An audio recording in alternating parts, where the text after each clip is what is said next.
Buddy, put that thing back in its holster. We haven't gone anywhere. I don't understand. Check out the MichaelDukesShow.com for information on how to get access to the podcast. Welcome to the party, pal.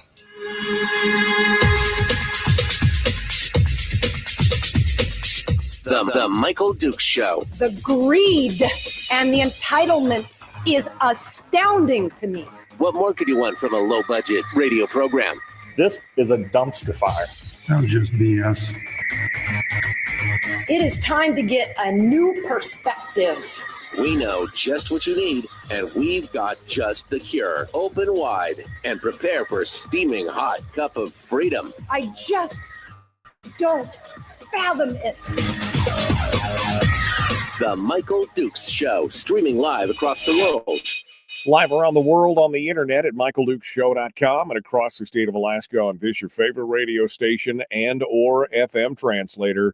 Good morning, my friends, and welcome back to the program. It is Hump Day, middle of the week, downhill slide. You can see Firearms Friday from here if you look real close.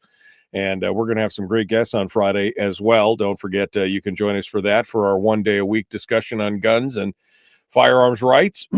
Today, we've got some good guests. Tomorrow, we've got Representative Will Stapp and Sarah Montalbano will be joining us as well.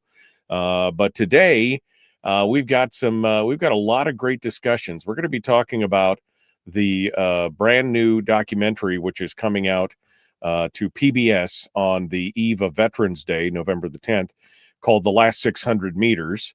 And we're about to discuss that.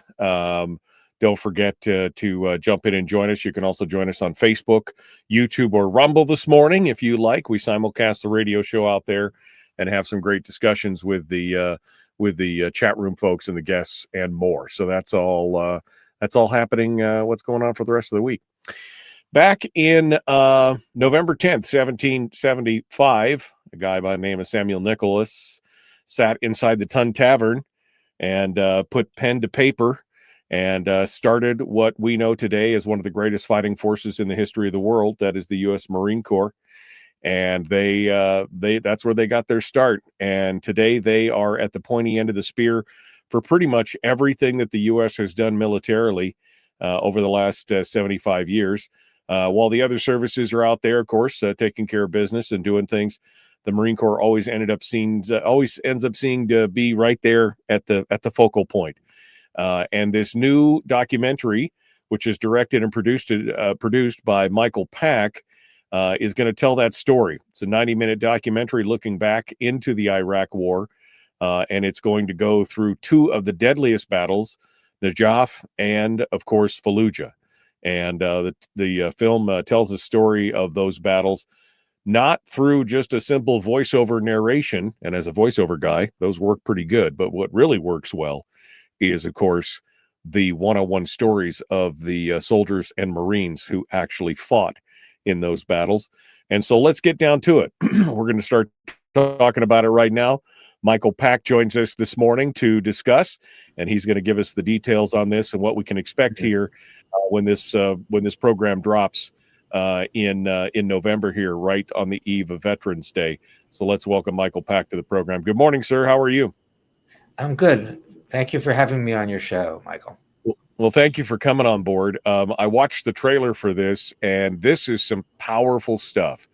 I am a student of history and military history, and I'm a huge fan of the Marine Corps and their mission for the last 255 years. And I just love what's going on here.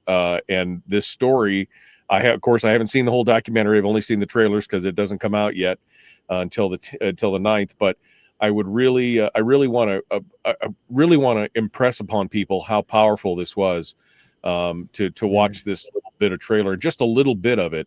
I think it's a 3 or 4 minute bit, and it tells some real true stories there. So, Michael, first and foremost, why don't you give us a little bit of your background here, and then we'll talk about the genesis of the film. Sure. I've been making documentaries for many decades. I've had over 15 that have been broadcast nationally on PBS. The last one that was on PBS was called Created Equal, Clarence Thomas in his own words, which was as it says, Clarence Thomas told his life story in his own words directly to camera. Also a great film, but not a lot of gunfights in it, but it is a great film anyway. Other kinds of fights, just as Thomas had to put up with.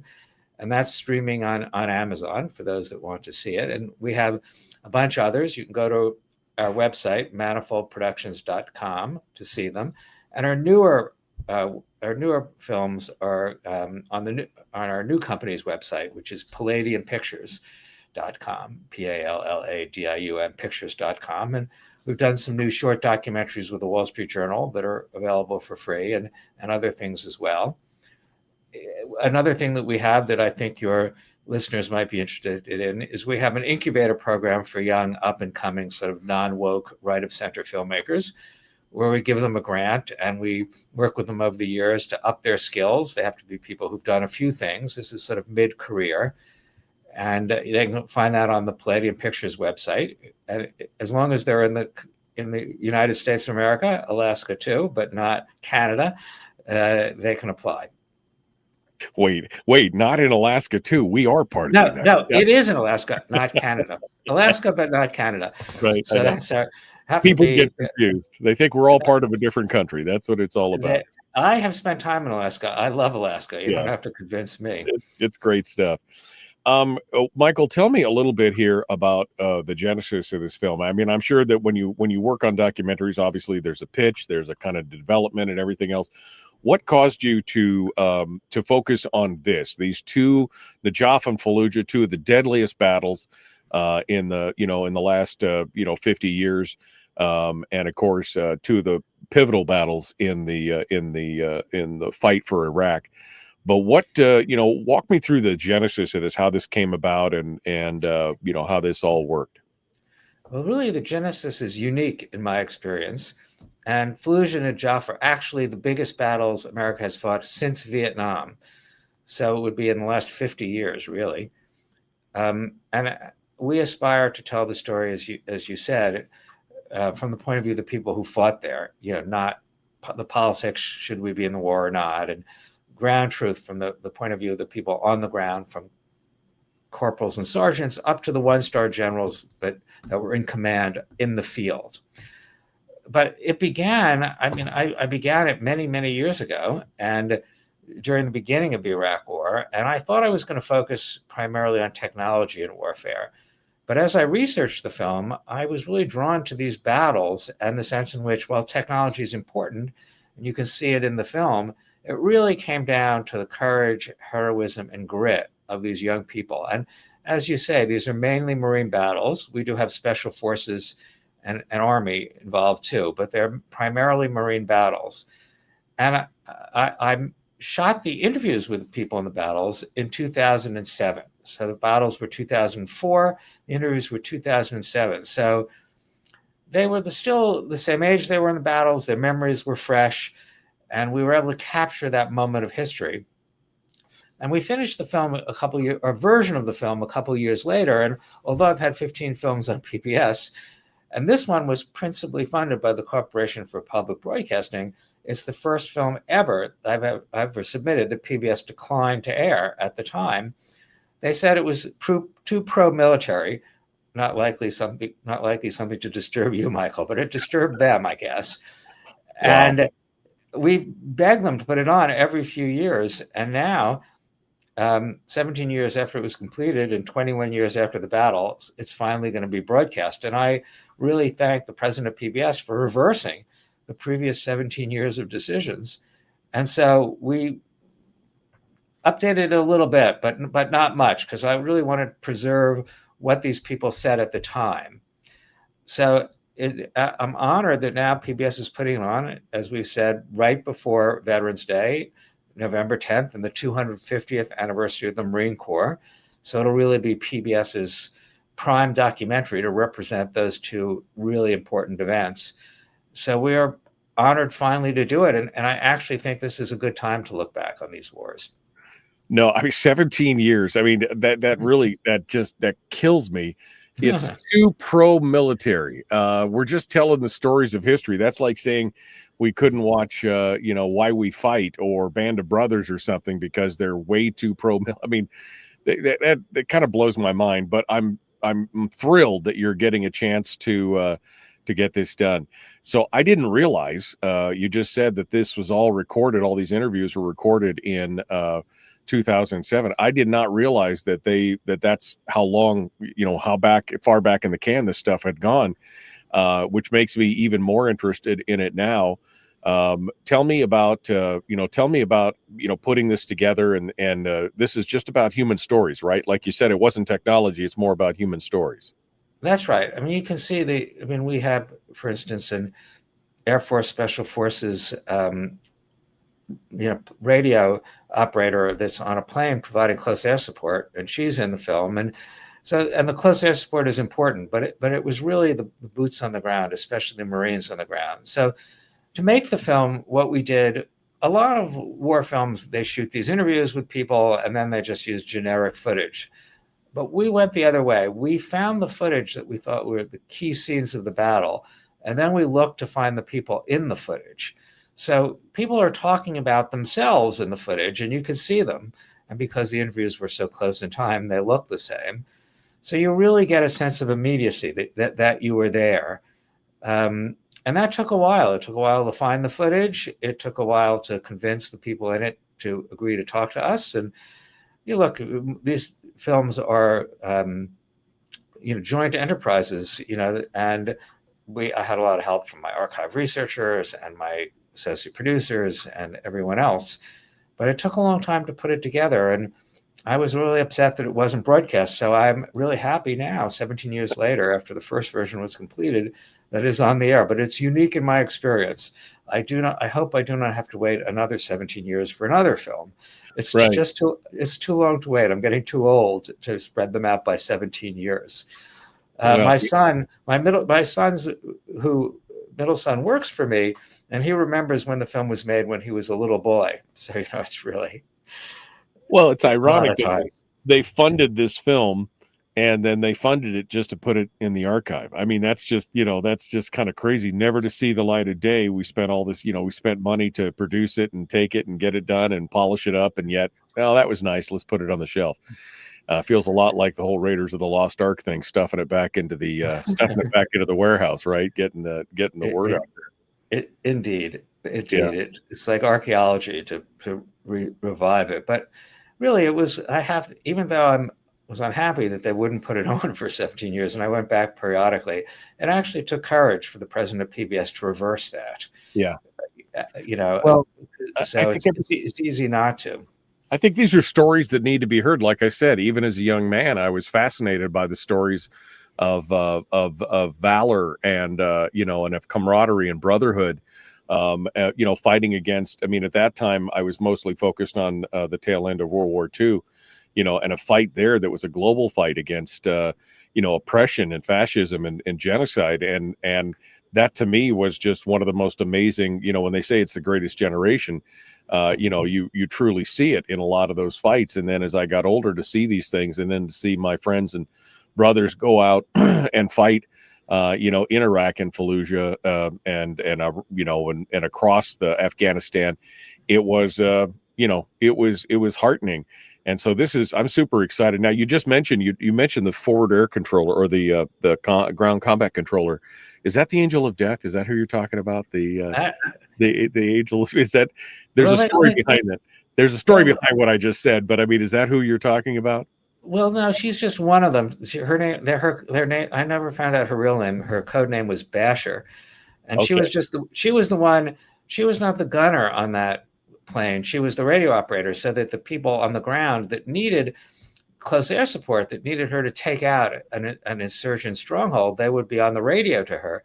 So all the people in Fallujah who remember talking to her, they all had a fantasy. They thought she was going to be like a beautiful person. And, they loved her because she's the one that would, you can imagine you're like, risking your life. And she's the one that in their minds sends down the bombs that protect you and blows away your enemy. I mean, so, right.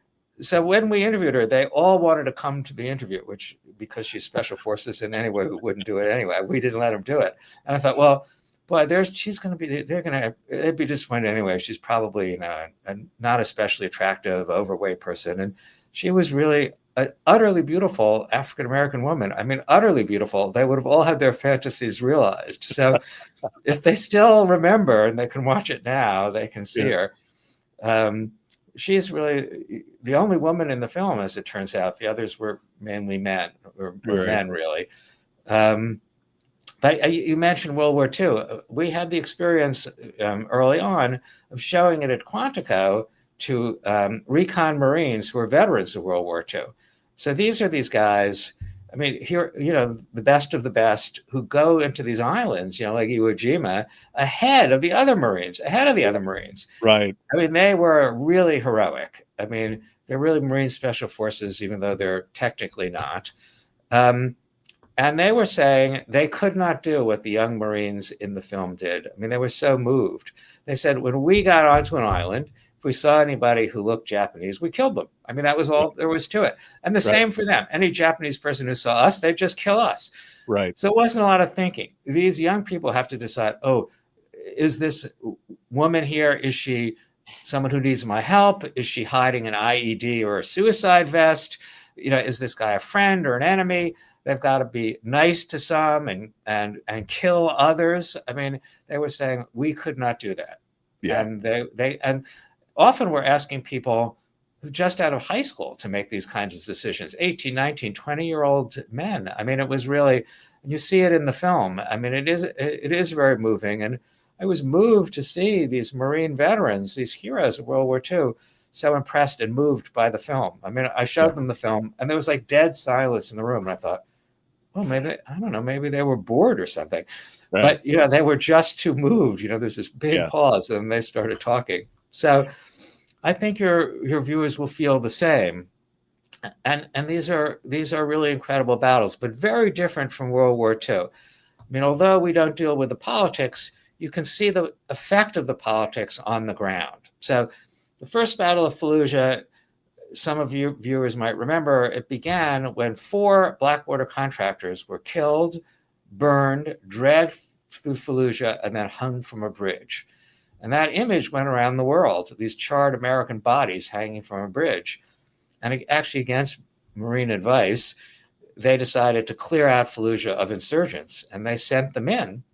And actually clearing out insurgents, as you said earlier, it's a dirty business. They went into a hospital. I mean, it was a lot like Hamas today. They're sheltering in hospitals, they're sheltering behind civilians. They go in a hospital to try to find the insurgents. And you can see in the film that as they're clearing the hospital, already Al Jazeera has the same images of them clearing the hospital on the TV set in the hospital, and they put in their negative spin on it already. They're not even out of the hospital. Right. So it all went around the world. Marine Corps, killing civilians, they're vicious, it's overreaction.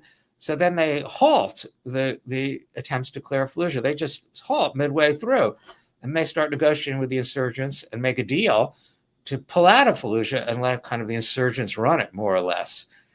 And then the insurgents, knowing the Marines aren't coming in, it's an arms depot. It's a place for people to stop on their way, insurgents on the way to other parts of Iraq. And it became, there were torture chambers there. There were beheadings there. Right. And when the beheading footage went around the world, then the Marines had to go in a second time. And that's the second Battle of Fallujah 6 months later. But this time, to avoid all the negative publicity, they announce when they're coming and ask civilians to leave. And a huge number of civilians left and went to neighboring Ramadi. Some civilians remained, but also the leadership, the Al-Qaeda leadership, went to Ramadi too. So the people left behind in Fallujah were kind of the foot soldiers who had instructions to kill as many Marines as they could before they died. Right. They were hopped up on drugs, and they figure they're going to go to paradise and they'll be martyrs. So it was an extremely tough battle, clearing it house by house, not knowing who's behind each door. And we tell those stories, and they're moving, difficult stories. We're talking with Michael Pack, who's the producer and director of The Last 600 Meters, which is going to be viewable on PBS on the eve of Veterans Day. November the 9th will be when it broadcasts. November 10th. I'm sorry. Will be the day that it airs. And we're going to continue with him here in just a second, but we're going to take a quick break. When we come back, we'll have more with Michael Pack, and we will continue. The Michael Duke Show, common sense, liberty-based, free-thinking radio. We'll return with more right after this. Don't go anywhere.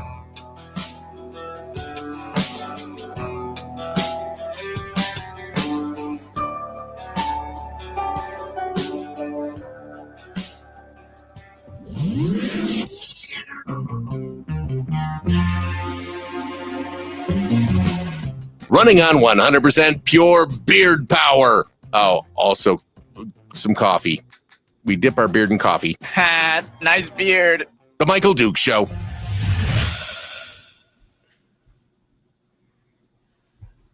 Okay, we are in the break. We're in the break right now with Michael Pack. I just dropped again. I did it earlier, but I just dropped it again in the chat room. If you want, there's a link to the YouTube trailer for the last 600 yards.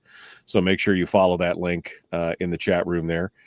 Folks on Rumble, I will post it on Rumble as well because they want to see it as well. Okay, so it's out there on Rumble and YouTube and Facebook. You guys can all follow that link. Brian asked the question: what do producers and director watch when they watch movies? That's a good question. What's your flavor of the week there, Michael? That is a good question. But before I answer, one point I wanted to make, which might be confusing to your viewers and listeners, it's called The Last 600 Meters because a sniper in the film says, I don't make foreign policy, I deliver the last 600 meters of it, by which he means what he can see through his sniper scope. Right. And that's our focus, the last 600 meters of the battle. Yeah. Well, to answer the question, I'm a big movie fan. I watch a lot of movies. I'm particularly an old movie fan, and I'm especially a John Ford fan. I mean, I love The Searchers and The Man Who Shot Liberty Valance, and I love John Ford's World War II movie.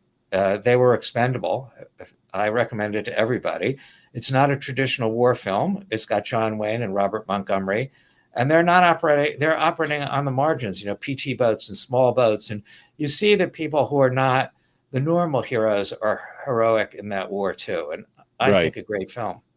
No, those are both great films. I love both of The Man Who Shot Liberty Valance and They're Expendable. I mean, those are great films as well. I would love to. I'm really interested in watching this. Like you said, you watch that trailer and you're like, wow, this is going to be. I can tell this is going to be powerful because, again, in their own words, not some dry documentary, like you said, with stock footage over the top. I mean, you're showing pictures as these guys are talking. You're showing pictures of them under fire, coming out wounded. Some of these guys that are actually speaking and talking about what was going on, and that was, to me, some of the most powerful, moving stuff of the whole trailer.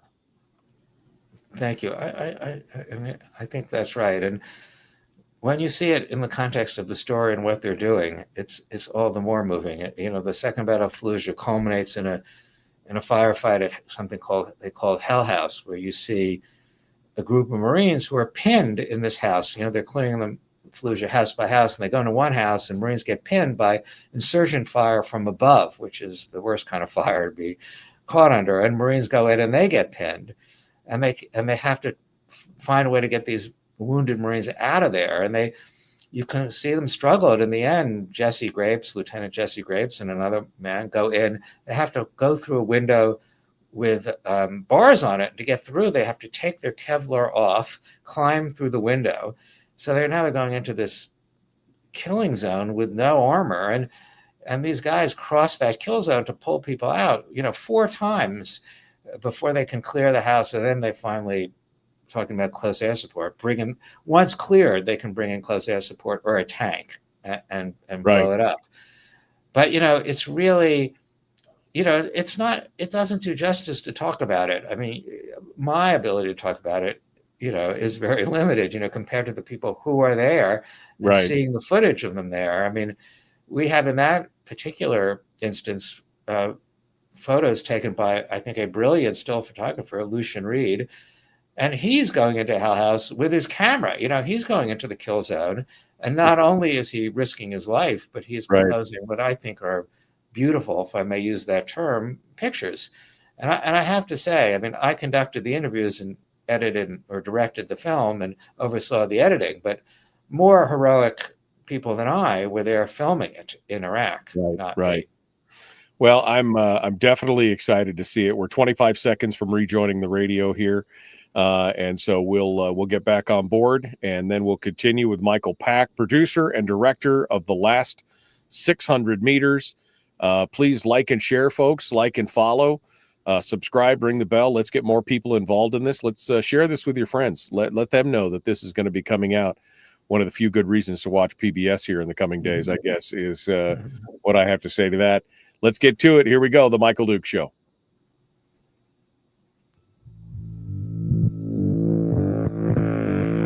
Public enema number one. Oh, wait, sorry. Enemy. Public enemy number one, which makes more sense. On the other hand, he's a little bit of a pain in the Michael Duke Show. I'm a perfect angel. Nobody hates me. What do you mean? What do you mean? We're continuing now. Michael Pack is our guest with Palladium Pictures. He's the producer and director of the new documentary. Well, it's the kind of new. That's what's funny. Filmed and produced 17 years ago. Finally going to be aired by PBS on November the 10th at 10 p.m. Check your local listings. It's a 90-minute documentary looking back at Fallujah and Najaf and the battles that were fought there. And that is going to be on PBS. Michael Pack continues with us. Now, you were just describing to the folks during the break on the internet there how the title came about, The Last 600 Meters. So tell me again, what does this title mean, The Last 600 Meters? That is, so we got the phrase from a special forces sniper who says in the film, "I don't do foreign policy, I deliver the last 600 meters of it," meaning what he can see through his sniper scope. And that's the focus of the film, the last 600 meters, not the decisions back in Washington, but the people who are delivering the last 600 meters, the tip of the spear. Right. What we like to call downrange. That's what he is. He's downrange down there doing the things. So the Battle of Fallujah, and you were just talking about it, the trigger for Fallujah, of course, the killing of those contractors. Then the second Battle of Fallujah, they go in there. Finish that up for us, and then let's talk a little bit about the Battle of Najaf as well. Give us some background here and what we're going to be seeing in this documentary. Well, so I think so they finally clear Fallujah, and then I think it was a heroic effort, and the Marine Corps does remember it as one of their great battles. It's in the Marine Corps Museum in Quantico. Najaf is a similarly complex battle. It was in between the two battles of Fallujah. So really, first battle of Fallujah, Najaf, second battle of Fallujah. And Najaf was in the south against Shiite insurgents, and Fallujah was in the north against Sunni insurgents, mainly Al-Qaeda. So in the south, there are the Shiite insurgents, and they're in Najaf is one of the holiest cities in Shia Islam. So just like they shelter behind hospitals and they're using mosques and religious sites to protect themselves, the insurgents. So they go in there, and the first part of the battle, they're in this sort of huge cemetery with a vast underground area. And we were talking earlier about close air support, but you can't provide close air support when you're underground. So it's really a kind of surreal looking battle space you can see in the film. And one of the, I guess he's lieutenant at the time, now a congressman from Massachusetts, Seth Moulton, talks about how one of the people on his squad was down there in the catacombs below in the subterranean area under the part of the cemetery, encountering an insurgent, and they're in such close contact they can't even get their guns out, and they both pull their bayonets and have essentially a knife fight until Seth's guy is able to stab his knife into the other guy's eye and kill him. So, it's a fight that could have happened hundreds of years ago. All that technology.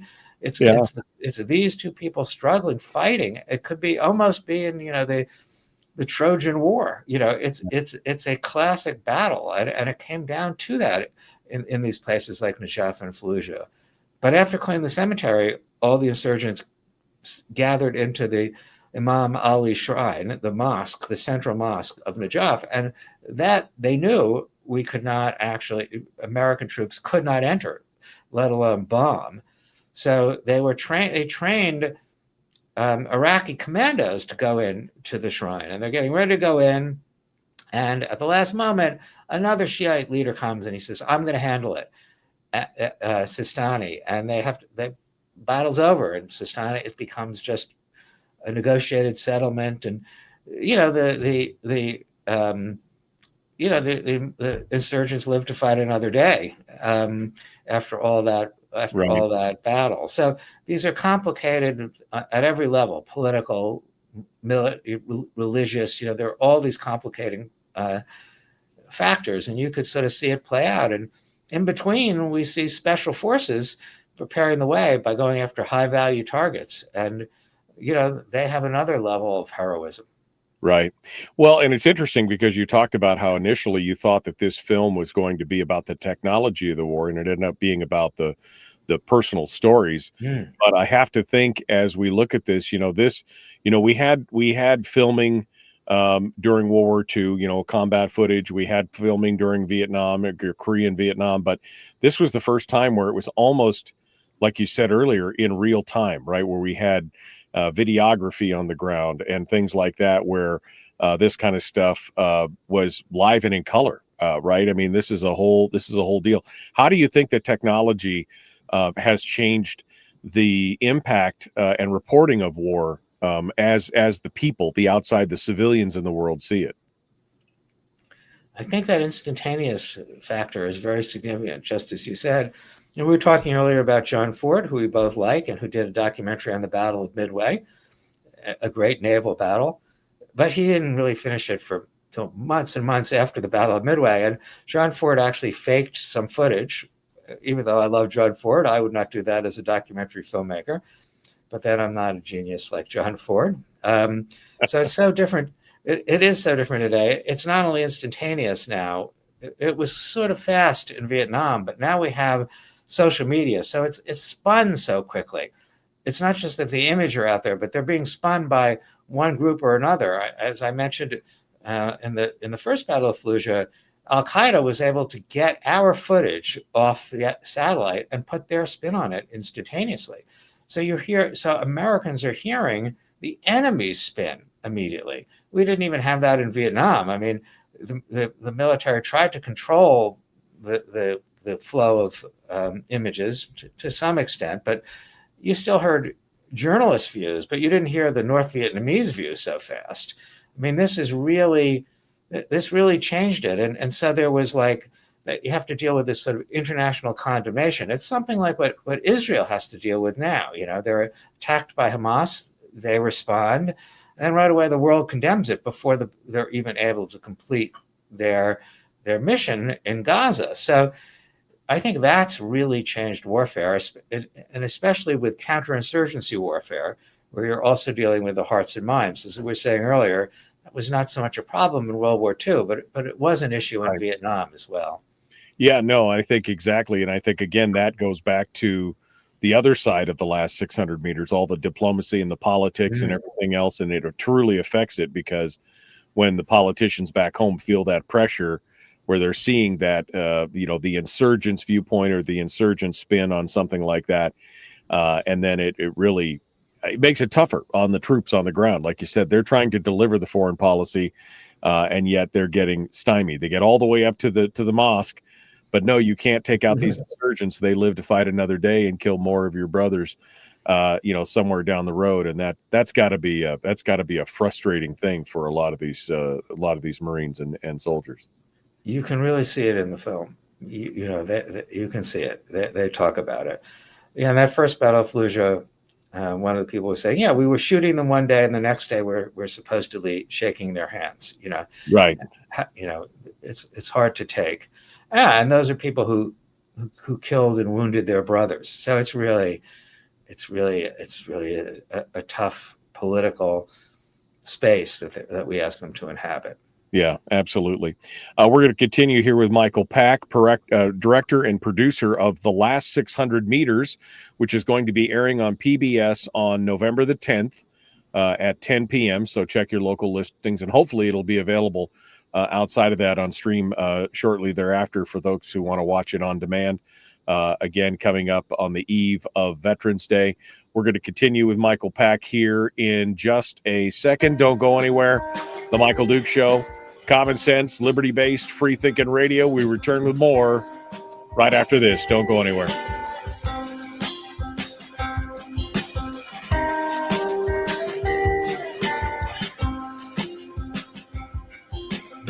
We're broadcasting live through a series of tubes. Allowing all of these entities to provide streaming stuff going on the internet. Well, it's kind of hard to explain. Sorry. Streaming live every weekday morning on Facebook Live and MichaelDukesShow.com.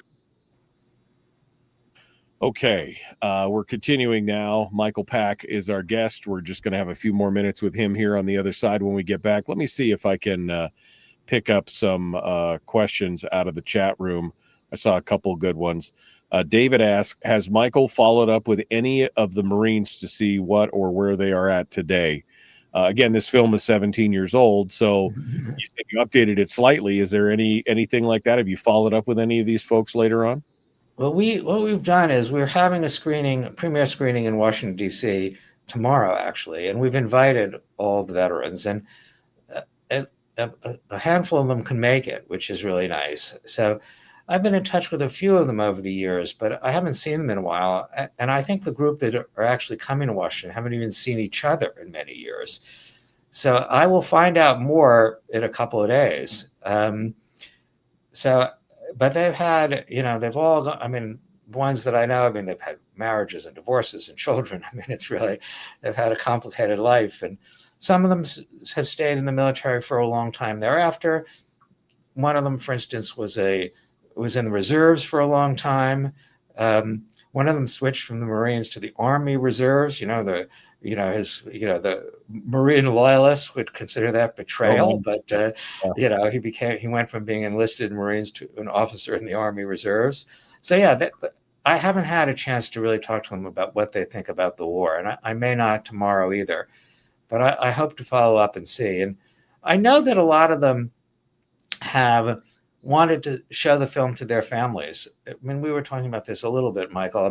Some of them have trouble talking about these battles. These were difficult moments for them, and they have trouble talking about it to their wives and their children. And so this is a way to explain it to their families without actually having to talk about it. So a lot of them are enthusiastic about it on that level. So that's a great thing too. It's a catharticism, right? It's almost, be able to say, to put into words, or not what they can't put into words can then be put into on the film and things like that. And that was one of the saddest things to me of the greatest generation, the silent generation.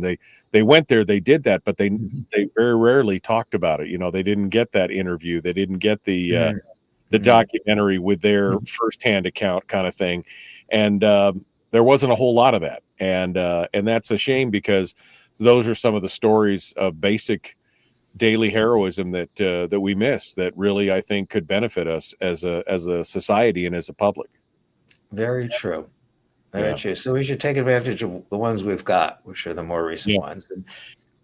Brian asks, do you think that the change in administration was instrumental in PBS acquiescing and allowing this to be shown? Yeah, I think so.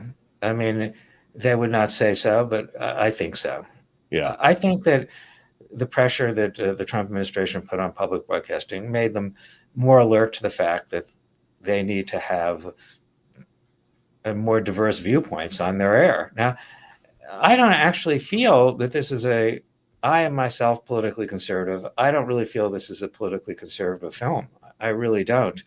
And it's not really, even though there's nothing wrong with being pro-military, it isn't even really pro-military. It just tells the story of what happened. And it doesn't soft sell the horrors of war or the frustrations of these battles. So, but I do think, I agree with the premise of that question. I think the change of administration had something to do with it. Yes. Yeah.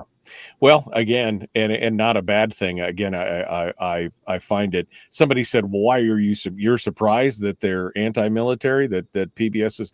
No, I just think it's kind of I think it's kind of ridiculous to spend the money, the taxpayers' dollars, to do all those things, to produce something that's a historical piece, and then to come out and say that it's just, we can't air it because it's just too pro-military. I don't understand that whole idea. So I'm glad that you were able to, I'm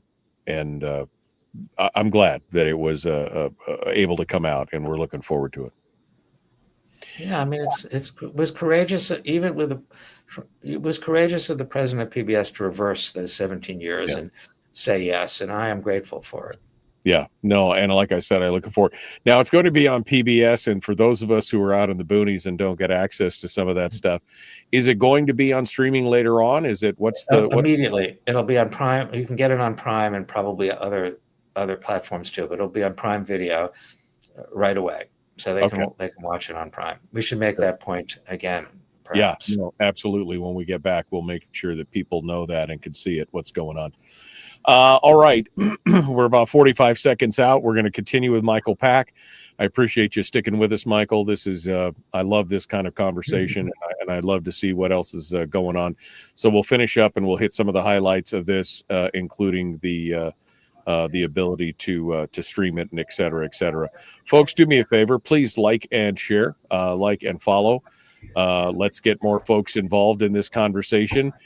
People should hear about what Michael Pack has to say and what this film is going to mean for many of us as we watch it as well. So stick to it. Here we go. The Michael Duke Show, common sense, liberty-based, free-thinking radio. Let's get to it. Here we go.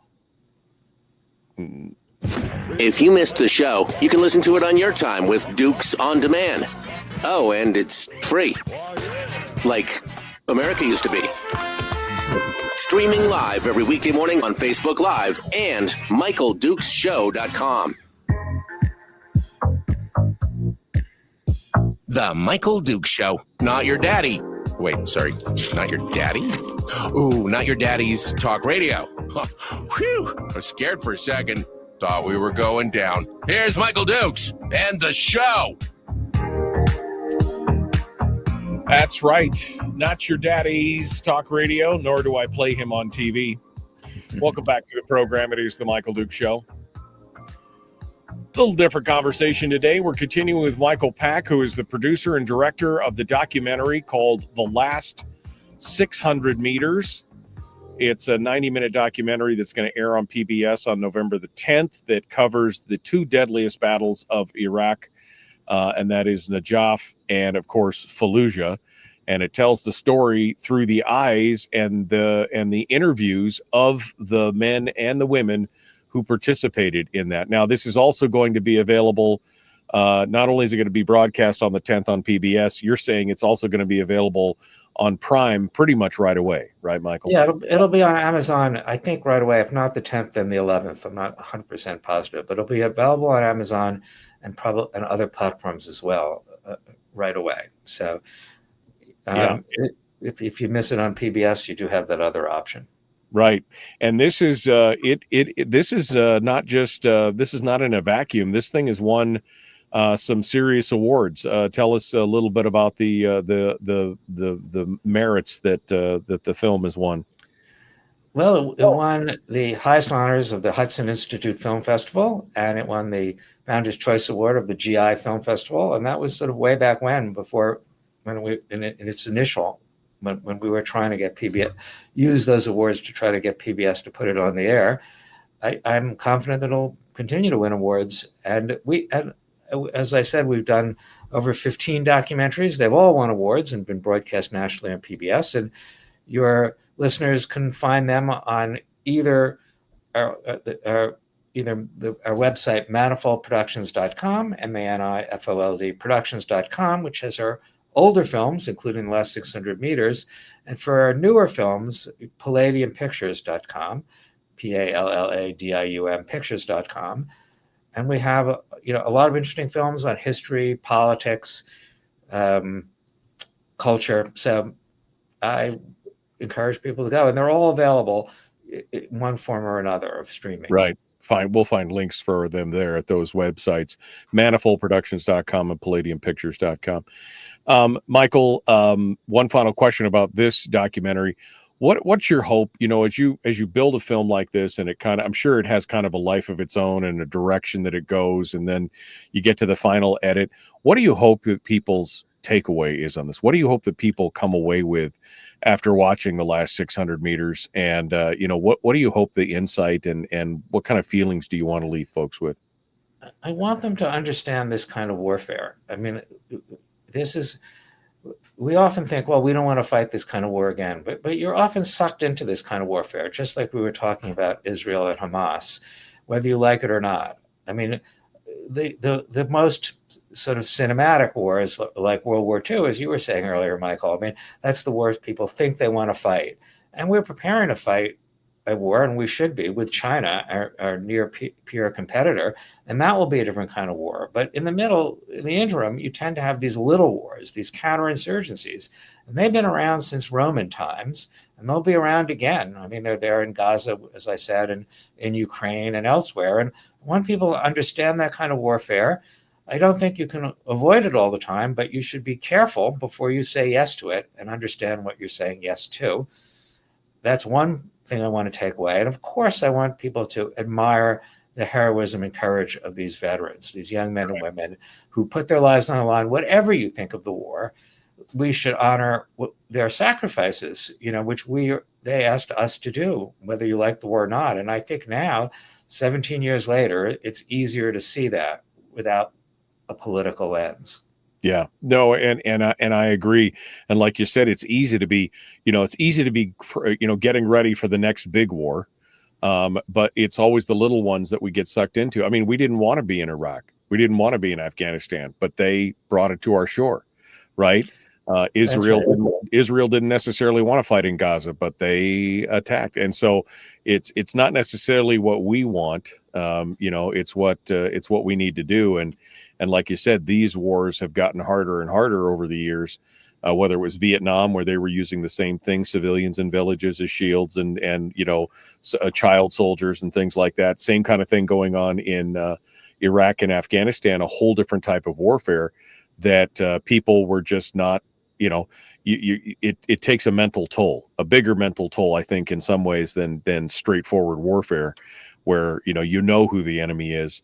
Now, these days, you've got to decide, is it the enemy or is it somebody I need to protect? And if you make the wrong choice, people die. And it's a horrible burden.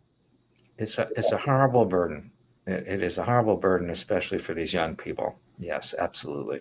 Michael, as we're wrapping things up here, what makes you are you working? And again, this film, and I can't stress this enough to people, this film is 17 years old, but has never really seen the light of day to the public.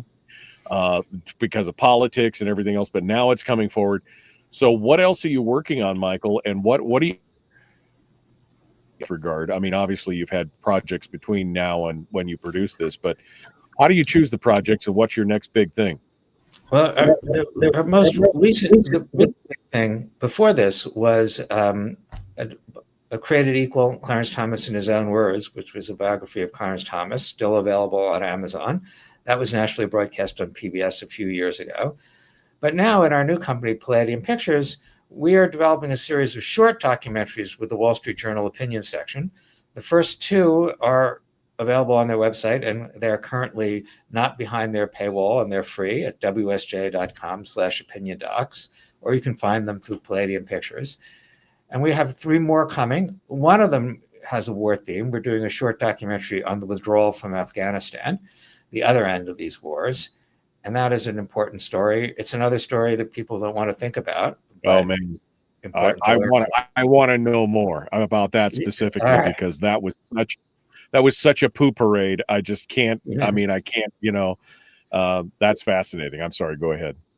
Well, watch the film when it comes out. It'll be sometime next year. So, yeah. And so we have you got quite the stable. We do. We've got a lot of stuff going on. Absolutely. Good.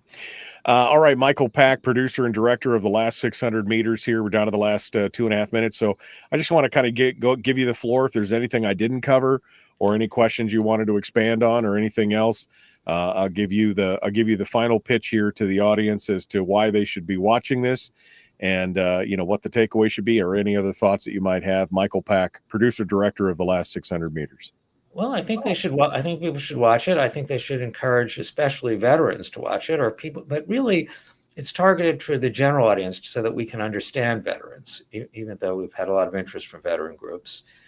And then, as we mentioned earlier, I think that we have an incubator program to train young filmmakers. If you know anybody who's made a few short films that show talent and wants to up their skills, I invite them to go to palladiumpictures.com and apply to our incubator. Applications are open. We've had 2 classes so far, and you can see what they've done. So that's another thing, not filmmaking, but training. We give them a grant. We pay completely for the film. We oversee it. We work with them all year long, and then we make sure it's distributed and wins film festivals. So there's that too.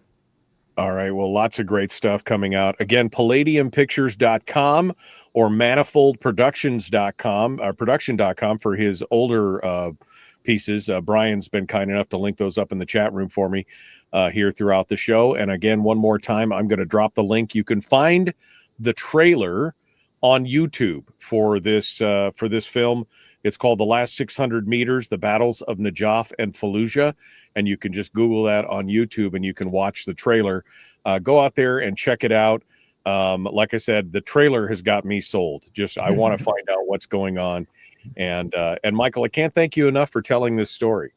Again, as a student of history and especially military history and war history, this is the kind of stuff that, I really want to understand more of, and I really want to see what it's about, and especially stories from the soldier's eyes. I think that's fantastic.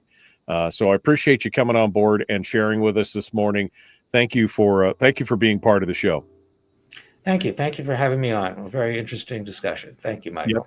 All right. Hold the line for just 1 second, Michael Pack. All right, folks, we got more coming up. Hour 2 is dead ahead. We're going to dive into some of the local headlines. But I wanted to do this story here with Michael because, again, I think this is important stuff. And I think it's important for us to understand what our veterans have gone through and, the price we pay for these kind of wars. And, again, to be able to admire their sacrifice and their stories of heroism as well. I think that's all important stuff. So everybody's going to go out and watch it November the 10th, 10 p.m., or check your local listings on PBS, or available on Prime that day or shortly thereafter, The Last 600 Meters. We got more coming up, The Michael Duke Show. All right, Michael, just any final bite at the apple, just one final thought there, anything you got. Just wanted to check in with you before we let you go. No, I think you did a great job. Thank you very much, Michael. Well, I appreciate it. It was a pleasure. It was my pleasure to talk with you. And I want to go watch the withdrawal from Afghanistan. I want to watch that. Well, watch the Iraq one first. We'll be back to talk about the withdrawal from Afghanistan, I hope. You bet. Oh yeah, we'll have you back on. Just keep my name and number. We'll have you back on when that thing releases. Thank you so much, Michael. That's great. Thank you, Michael. Coming on board. All right, Michael Pack, our guest here on the program today. Wow, man. Just wow. And the fact that PBS hid that thing after paying for it. What the what? Oh man, it's crazy stuff. All right. Let's continue on here. I'm just going to see if there's any other comments. I'm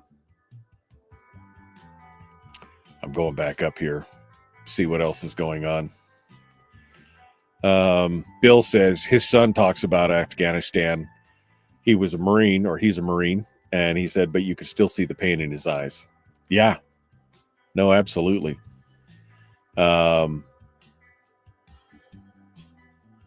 that's a tough thing. Lisa and Gary said, Michael, these people can't speak of war. It's very hard on them. She said, my husband doesn't speak of these things that he had to do during that time frame. It's very hard. Yeah, no, I know. I've spoken with lots of veterans over the years, and some of them can talk about it, and some of them can't. Brian said it can cut both ways. My dad used to watch the Sands of Iwo Jima and call me crying a total mess. Yeah. No, that's that's the thing. Some could talk about it, some couldn't. And it's for everyone who's involved in all that. It's definitely a troubling thing. Rick said I had three uncles in Vietnam at the same time. They didn't talk much about it. Later, when I was a little older, I found myself reading a lot of biographies about the country and the guys in the ground and in the air. He said, they're all gone now. I wish they would have told me more stories about their time there. Stories lost to time. And I think that's why it's important to be able to have things like this documentary, because again, it's a chance to tell those stories. Hopefully it was cathartic for the soldiers and the Marines, but also hopefully it can be a lesson for those of us as well, to learn and to understand more, those of us who weren't there or couldn't be there, to understand what's going on. So yeah, it's crazy stuff. All right. We're going to change gears here a little bit. Terry said, I would like to see him do a documentary on the VA and how horrible they treat our vets. I don't think he's going to get PBS funding for that. Do you? Well, he's working with the Wall Street Journal now, so maybe he could get one in there. Morning, Captain Greg. There you go. Appreciate you coming on board and listening on Rumble. We've got some headlines tomorrow on the program. Sarah Montalbano will be joining us in hour 1. In fact, I have to that just reminded me I should let me just say I'm just sending her a confirmation. AM AKSTD. All right. AKSTD. See Alaska. Anyway, good stuff. Good stuff. Looking forward to it. Sorry. Lisa had sent me a link about some of the things that are going on in Fairbanks. We'll talk about that. We'll talk about that here in just a moment. Lisa, thank you for sending me the link as well. I recently gave my dad, says Melody, a formal apology from Senator Sullivan and President Trump. It was a formal apology for the way the Vietnam veterans were treated when they came back from the war. Yeah, well, I mean, that was good. That was good as well. Rick said, he said, well, this is a sad show, brings back memories of my uncles. Just remember the good times, man. Didn't mean to do that, but, hopefully we can treat some of our own returning vets better than your uncles got treated. And hopefully it's a better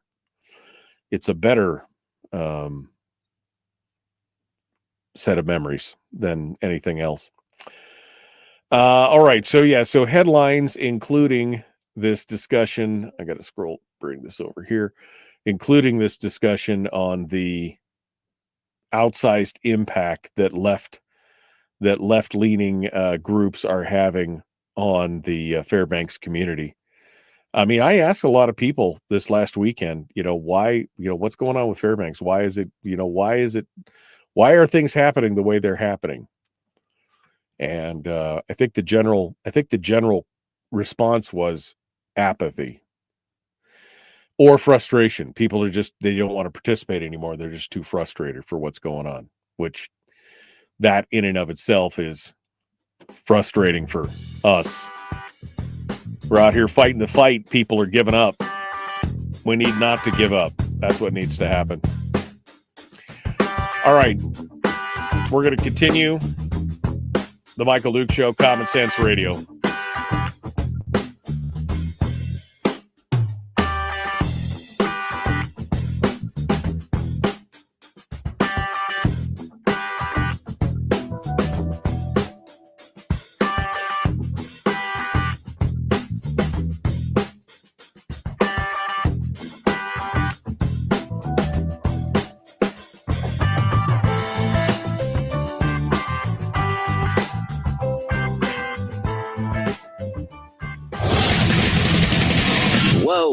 Everybody, put that thing back in its holster. We haven't gone anywhere.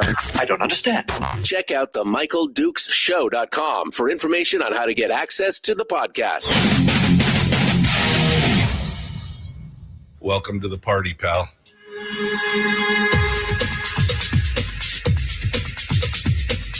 The Michael Dukes Show. The greed and the entitlement is astounding to me. What more could you want from a low-budget radio program? This is a dumpster fire. That was just BS. It is time to get a new perspective. We know just what you need, and we've got just the cure. Open wide and prepare for a steaming hot cup of freedom. I just don't fathom it. The Michael Dukes Show, streaming live across the world.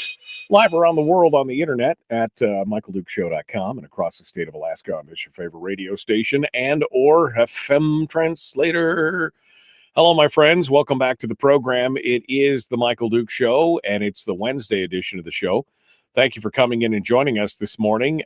We just finished up with Michael Pack, who is the producer and director of the documentary called The Last 600 Meters. And if you missed that conversation, you should go back and watch it, or just go out and search up the trailer on YouTube for The Last 600 Meters.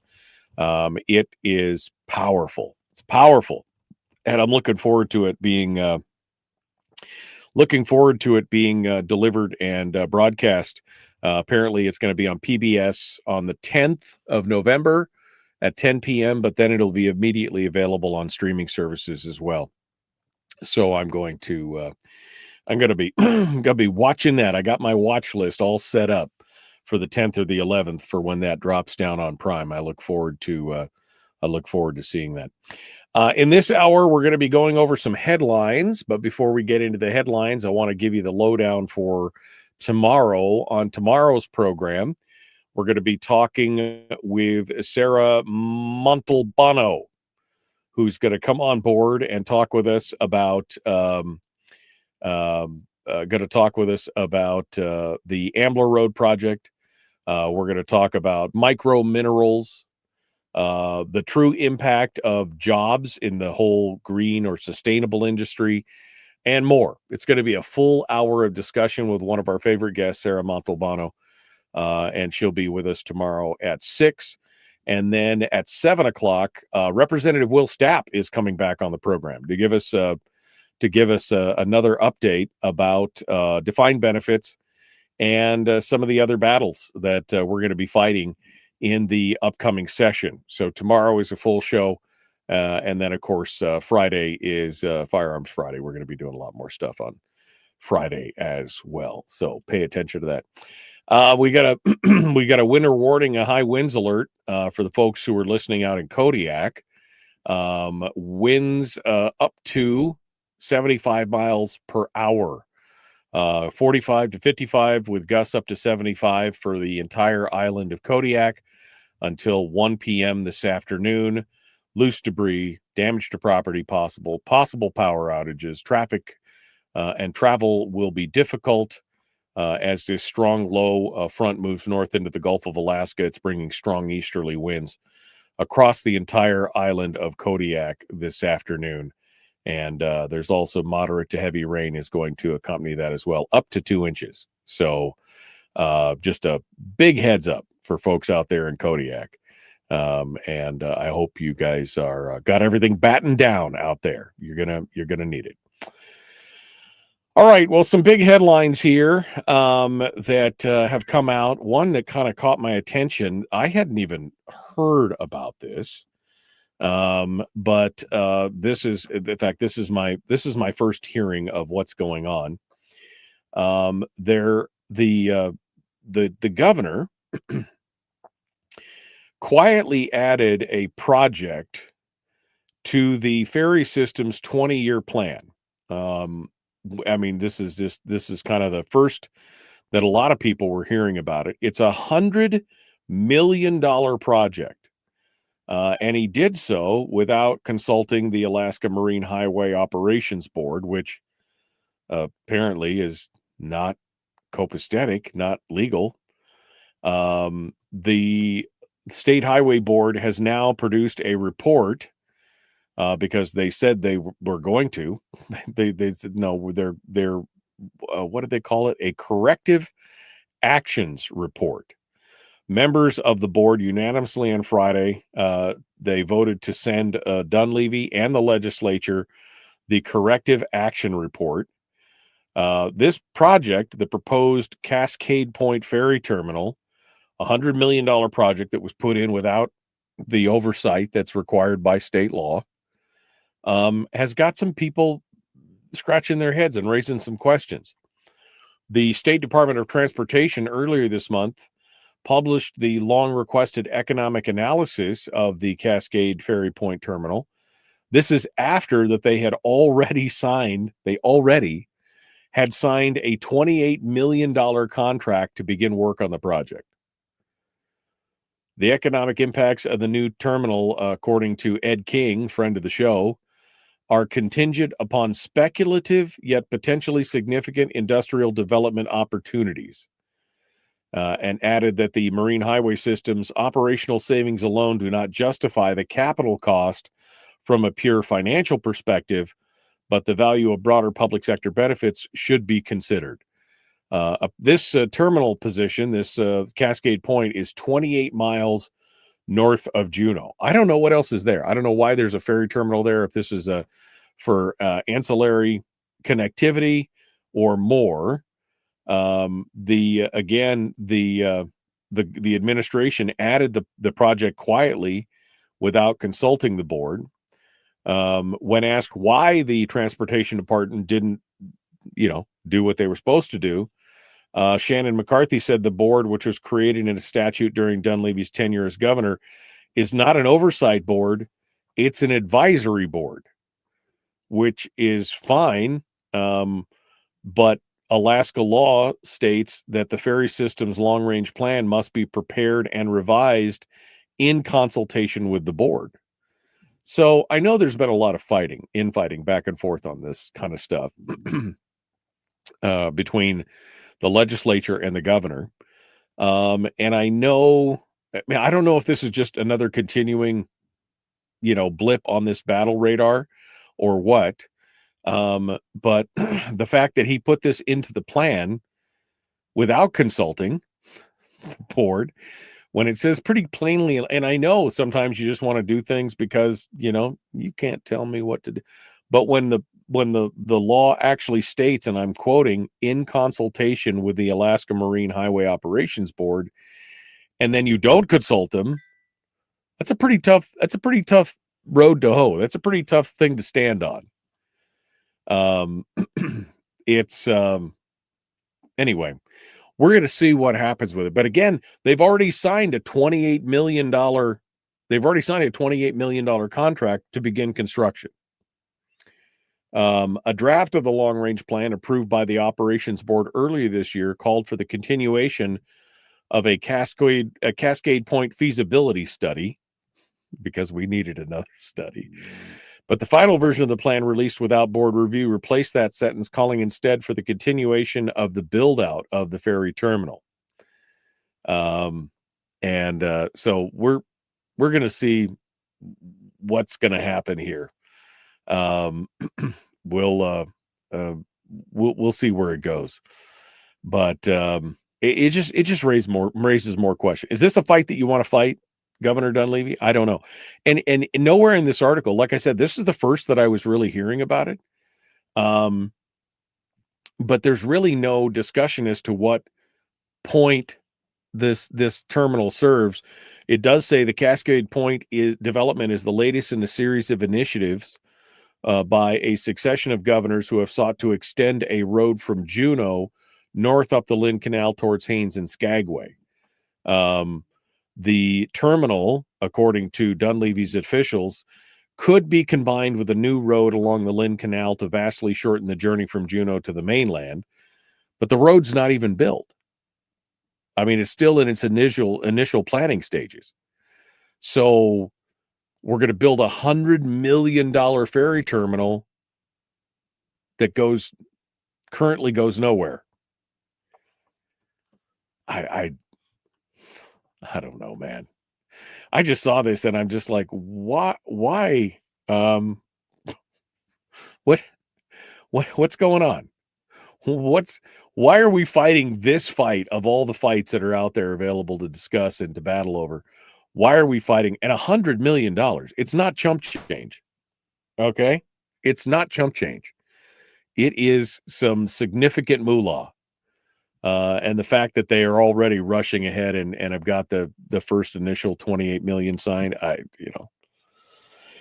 so I'm going to be keeping an eye on that story because I want to know what is going on with that. What is happening there? Our friend Chris Story has got a new opinion piece up in Must Read Alaska. If you haven't had a chance to read it yet, came out late yesterday, and he outlines the Fair Tax Act and talks about it. We're going to have Chris back on the program next week to give us an update on where this is and where it's going and how we can help. But if you haven't had a chance to go out there and catch that article, it's up on Must Read right now on the headline of Must Read Alaska at mustreadalaska.com. Chris Story, fair property tax, a duty, not a privilege. He said duty. Anyway, you could go check that out there as well. What else did I want to talk about here before we get too far along? We're coming up on the break, and I don't want to get too deep into the weeds. I do want to talk a little bit about things that are going on in the Matsu. And I know that some folks have had a little heartburn with the Alaska gun rights folks over the years because of their some of their stances on some of the legislation that's taking place, and when people don't toe the line, the AGR has a tendency sometimes to kind of go scorched earth on any politician who they feel is not upholding their ideals of the Second Amendment. But they have come out with their new endorsements for the Matsu borough assembly race, and it's kind of interesting to see who is getting the nod and who isn't. So we'll get into that here in just a minute when we return right after this. The Michael Duke Show. Common sense, liberty-based, free-thinking radio. Oh, we're going to talk about that GCI thing, too, as well. We'll be back. Don't go anywhere. The Michael Duke Show, Common Sense Radio.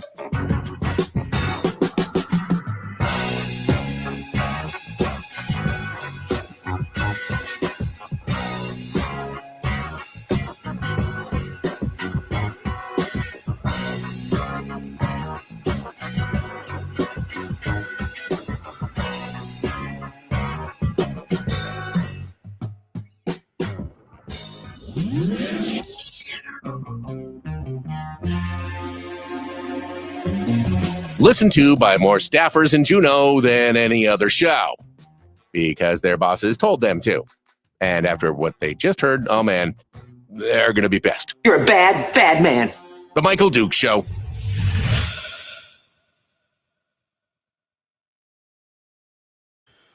Okay. Oh man. You guys all ready to go? Let me do this here. Little housekeeping. Doing a little bit of housekeeping here, just real quick on my own stuff here. Sometimes a guy's got to do what a guy's got to do, right? Okay. All right. Let me go back to the chat room to see what you guys are going to be talking about here.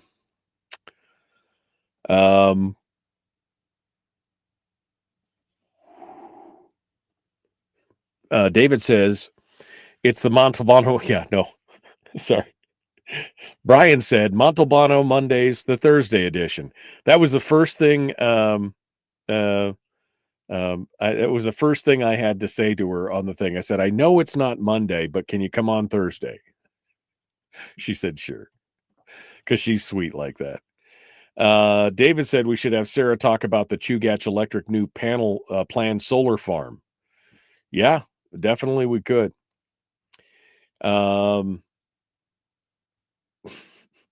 Anthony said, I saw you at the Winter Expo. Had to gray man you, though. You were engaged in a debate with a couple of people about the PFD, and I didn't want to interrupt rudely. Why not? Everybody else did. No, I'm just kidding. You could have. He says, I was tempted to shout deferred maintenance and to disappear into the crowd and watch you pop a seal to blow a blood vessel. Oh, man. Let's see. What else we got here? Frank says, we're going to build a $33 million homeless shelter for pets. Yeah, exactly. Sourdough Steel says, GVAA is cranking rates again. It's about time to leave Fairbanks. The racket is getting too rackety.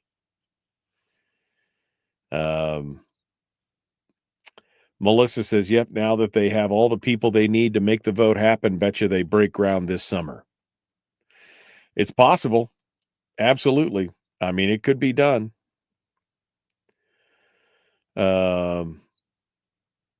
Let's see.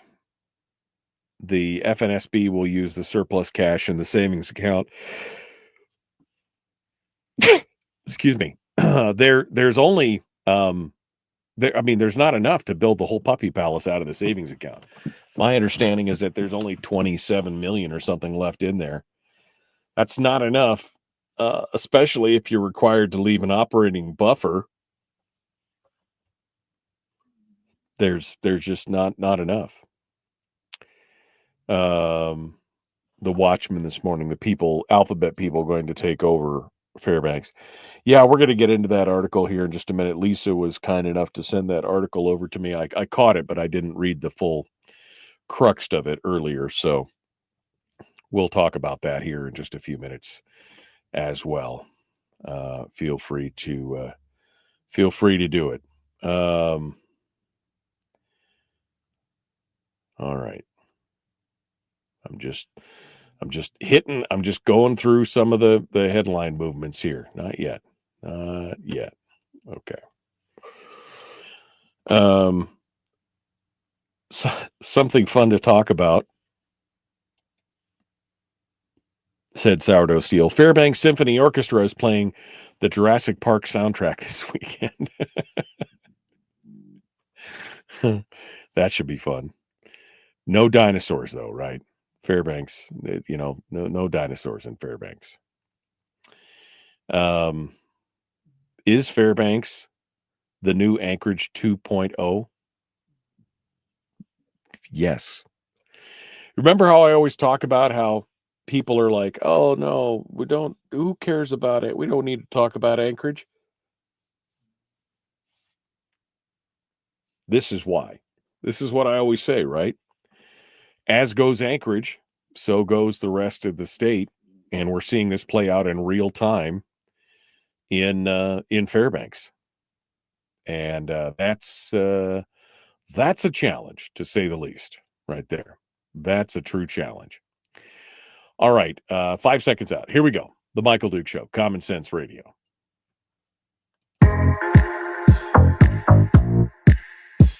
The Michael Duke Show, proudly splitting the left versus right dichotomy.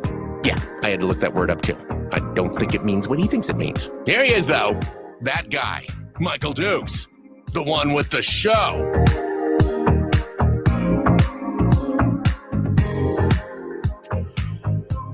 Okay, let's continue on with some of the stories from around the state.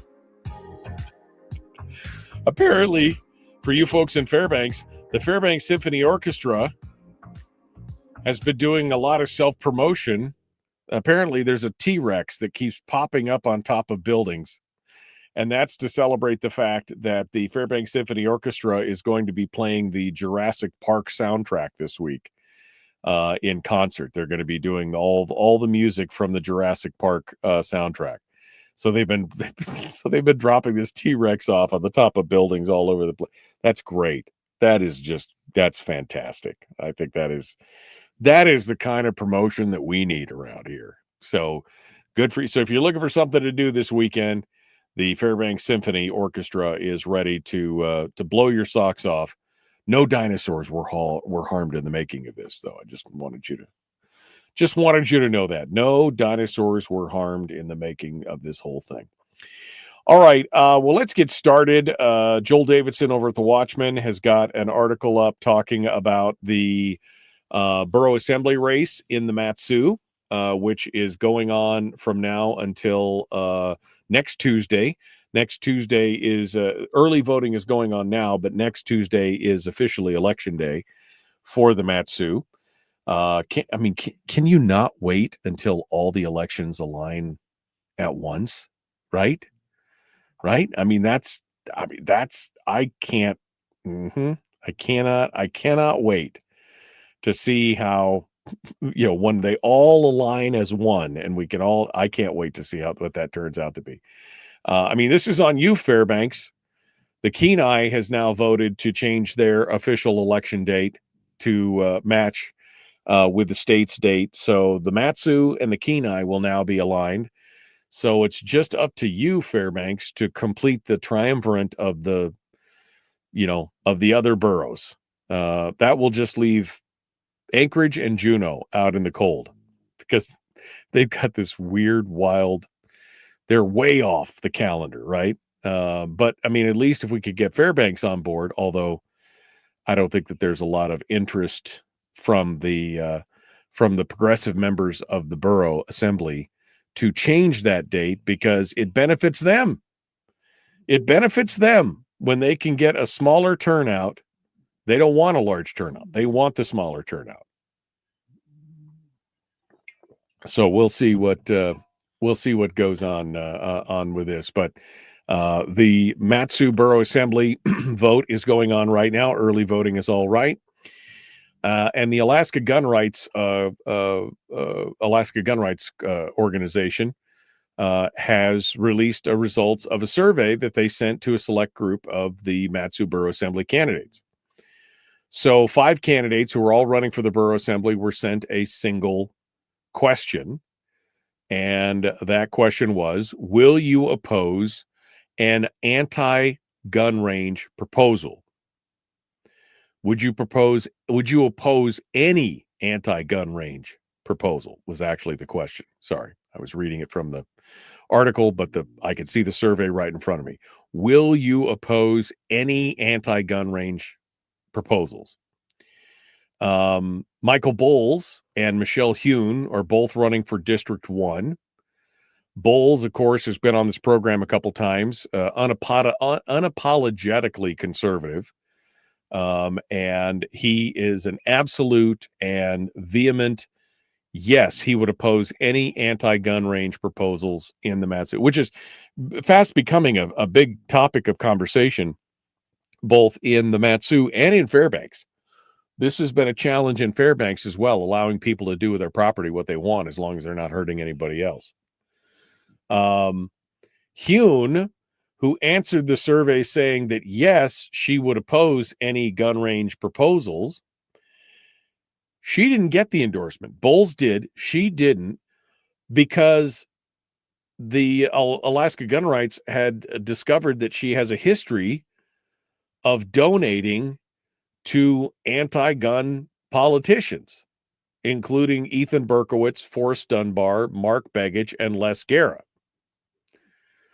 So she's an undeclared, quote unquote, right?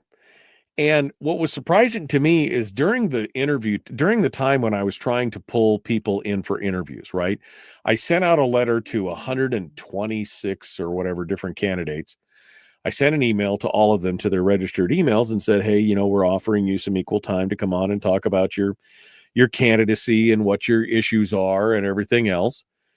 And I will say that the interactions that I had with Michelle Hume were were kind of weird.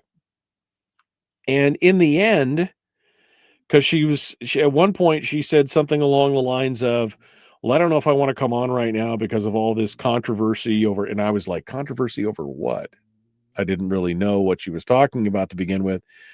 And then she got a hold of me a couple days later and said, I won't be able to reschedule, and in fact, I won't be appearing on the show.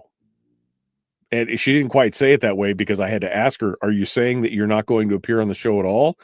And she said, yes, that's correct. I won't be appearing on your show. So, which to me is a huge red flag for any politician who, it's like all of a sudden maybe she didn't know who I was and she was going to accept, and then somebody schooled her and told her better. Don't go on that guy's show. He'll eat you alive or whatever the thing is. I don't know. But anyway, she says yes. So this is one of those things where during the election, this is one of those things that makes me wonder. During the election cycle, they all say, yes, yes, yes. And we're undeclared. I'm not a leftist. I'm not this, even though I have a history now of financially supporting anti-gun, more progressive folks or whatever. It raises a lot of questions, right?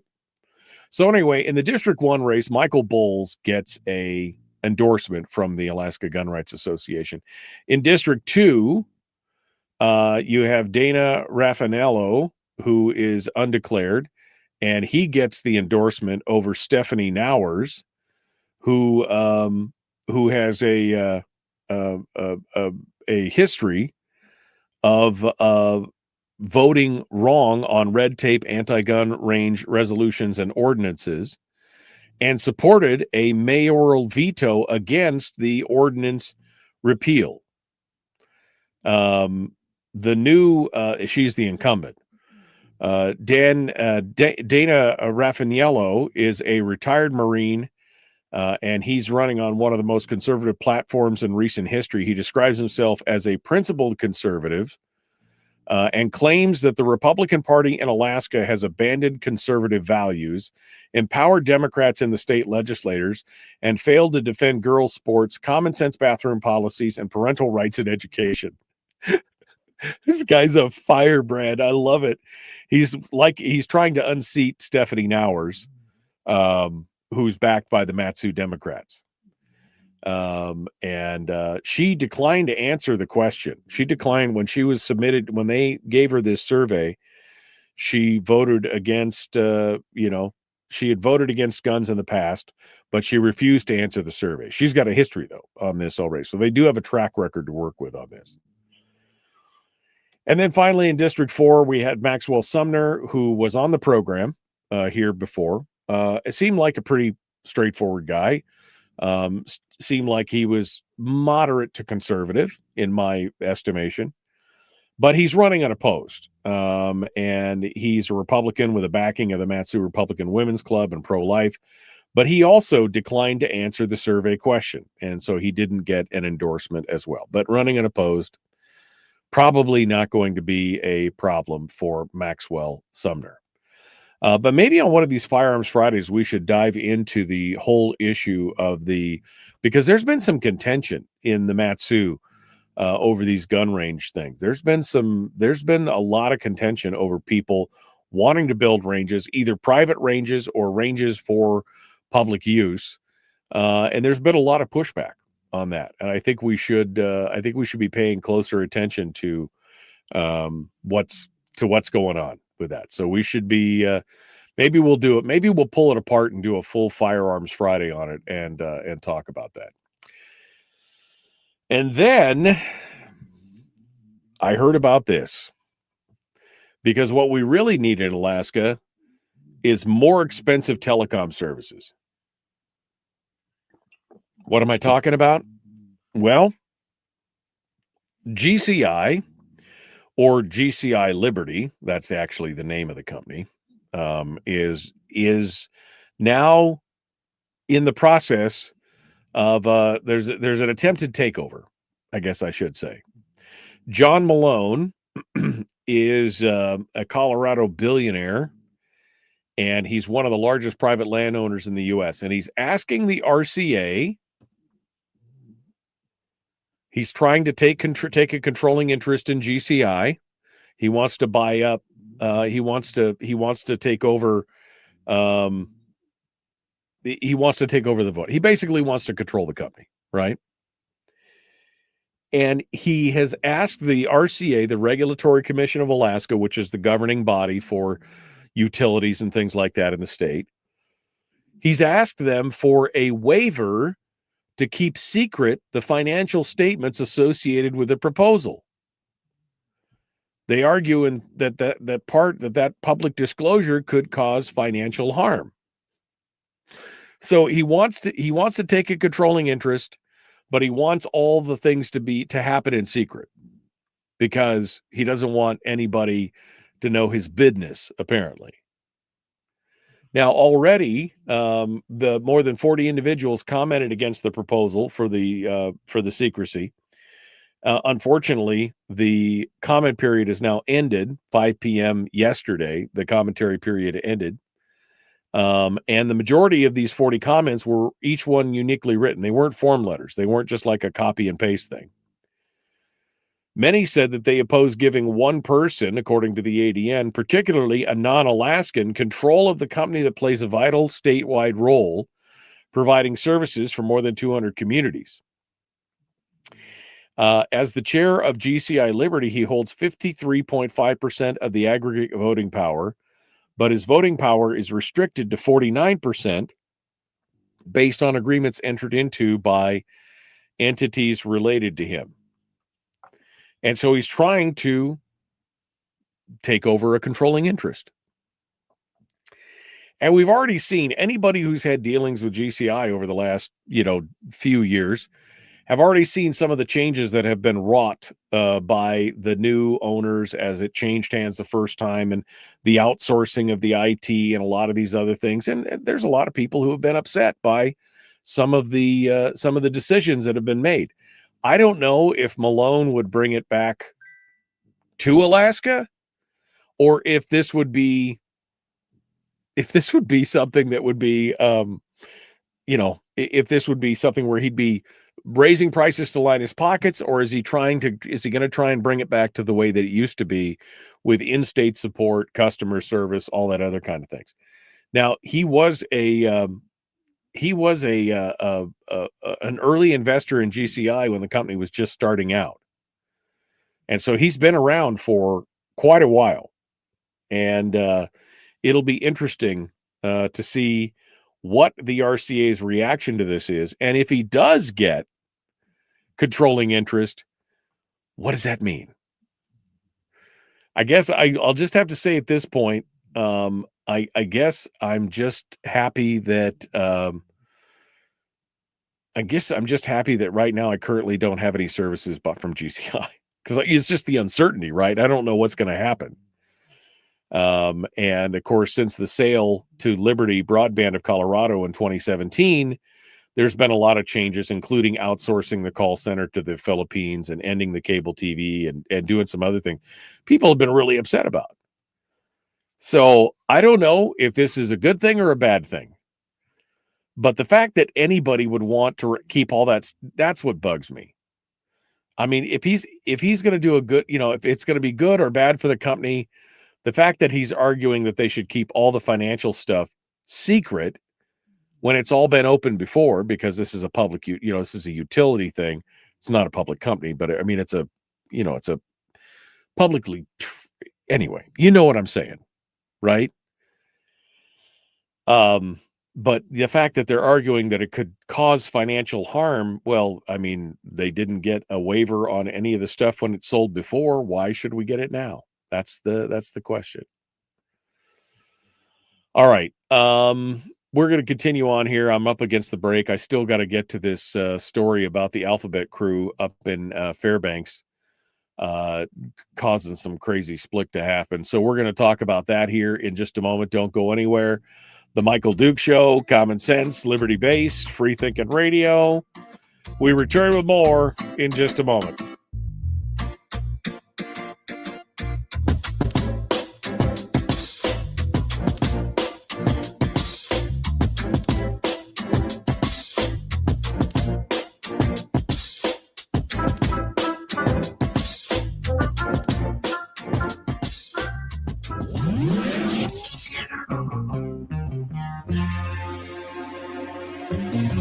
listened to by more staffers in Juneau than any other show because their bosses told them to. And after what they just heard, oh man, they're going to be pissed. You're a bad, bad man. The Michael Duke Show.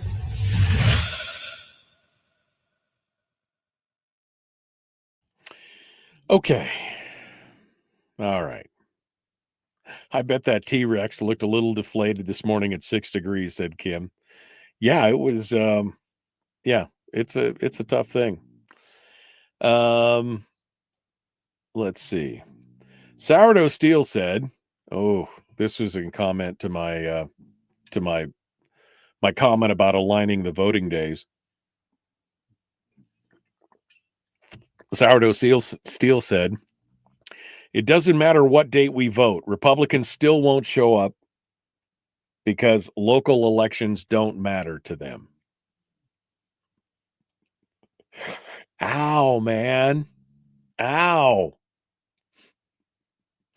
That's, ow. I mean, you're not wrong. That's part of the problem, right? That's part of our problem is that we have a lot of Republicans who are facing off against,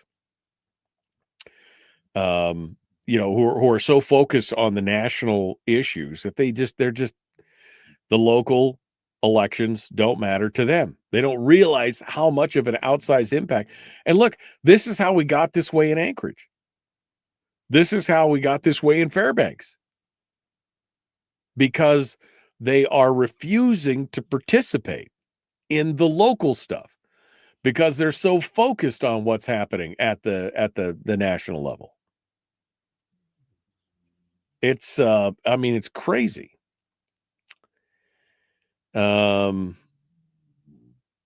Let's see. Brian says that was the lamest survey question ever. I mean, yeah, it kind of was. I mean, it kind of was, but at least it gives you kind of a flavor or an idea of what it was.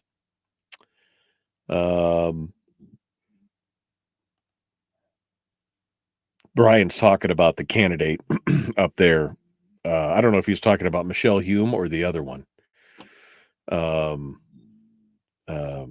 But he said she's always been cordial and we've had some good conversations, but there's no way I would ever vote for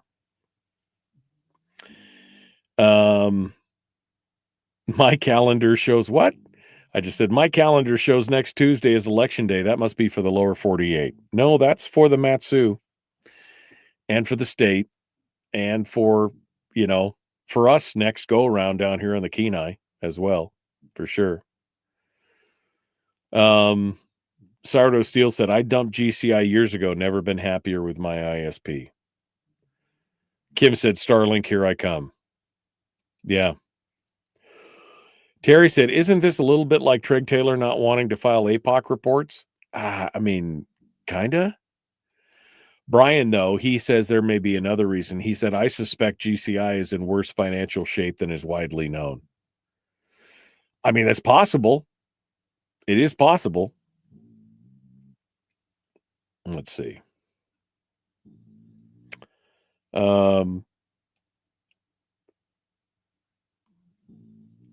don't know what Frank is talking about here. Frank says, no interest in the Ninth Circuit, no interest in Alaska rights. I don't know. What are you talking about there, Frank? Don't know what exactly you are discussing there. So anyway, that's all the comments. We're all caught up here this morning as we go through. Again, don't forget tomorrow on the program, Sarah Montalbano will be joining us in hour 1. And Representative Will Stapp will be joining us in hour 2 to talk about defined benefits, et cetera, et cetera, et cetera, et cetera, et cetera. So that'll be fun stuff for tomorrow. Whew.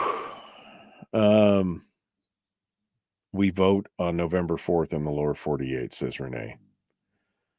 Yeah, did anybody else get that Starlink notice? Jack says he really likes his Starlink. that Aaron Peterson was nominated to the Ninth Circuit. Yes, I'm sorry. I have that up here on my screen. I'm going to try and get to it, Frank. Don't get your panties in a wad. Jack says we really like our Star. Anybody else get that notification from Starlink that they needed to make sure that their machine was hooked up before the 17th of November? Anybody else get that?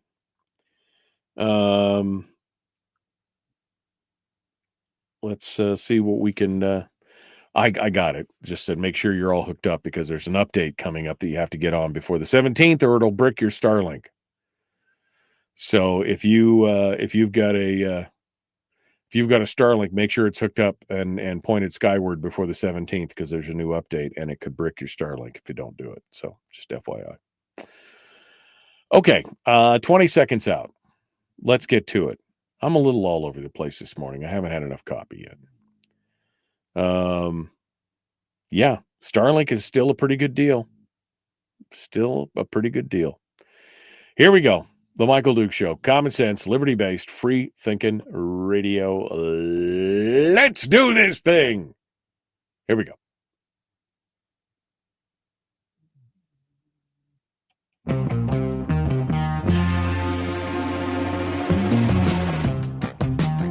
The Michael Duke Show. Seriously humorous with a pinch of intellect. Sorry. That is humorous. Here's Michael Dukes. Okay. Boy, everybody's got an opinion today. What's up with that? I'm the only one that's supposed to have an opinion today. All right. Well, let me... we talked about that. Do I really want to talk about the Acreage School District? Probably not, right? I would like to talk a little bit about the... I wanted to talk about this, the alphabet people, all the people from the LGBTQIA plus organ. What's going on in Fairbanks, right? I mean, it's been swinging hard left the last few cycles. And what's going on? I mean, people want to know. Well, there's a couple groups out there that have been working very hard in the community, and I've seen them being more. I've seen them be more and more vocal and more engaged than anything else. And this is why, folks. Let me just be real plain. Let me be blunt. This is why we're losing. Conservatives, I mean, not Republicans. I'm talking about just independent conservatives, folks who are more on the right. This is why we're losing. Because we are so subsumed by the entire brown parade that is the national political stage that we're ignoring what's going on in our own backyard. Somebody just said, somebody in the chat room, Sourdough Steel said here a few minutes ago when we were talking about moving the voting day, he said it doesn't matter what date we vote. Republicans still won't show up because local elections don't matter to them. And I think that there is some truth to that. And I'm not talking about you super voters who go to the district meetings and do all the things. You guys all vote locally, right? I know that. But it's the average, middle of the road, conservative or, moderate to the right conservative or Republican or independent who they're so sucked up into the morass that is the national scene that they can't see what's going on in their own backyard. And it's being exploited.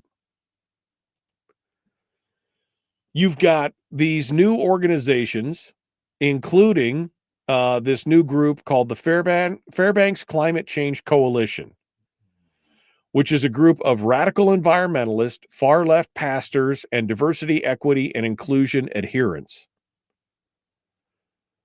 They have organized protests. They've packed public meetings. They've groomed candidates for public office to advance its multi-pronged agenda, and slowly but surely, they've been taking ground.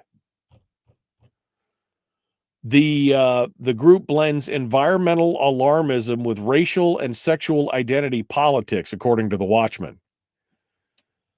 Tomorrow, for example, FCAC staff members are partnering with the Fairbanks Queer Collective for a panel discussion entitled Enviro Queer.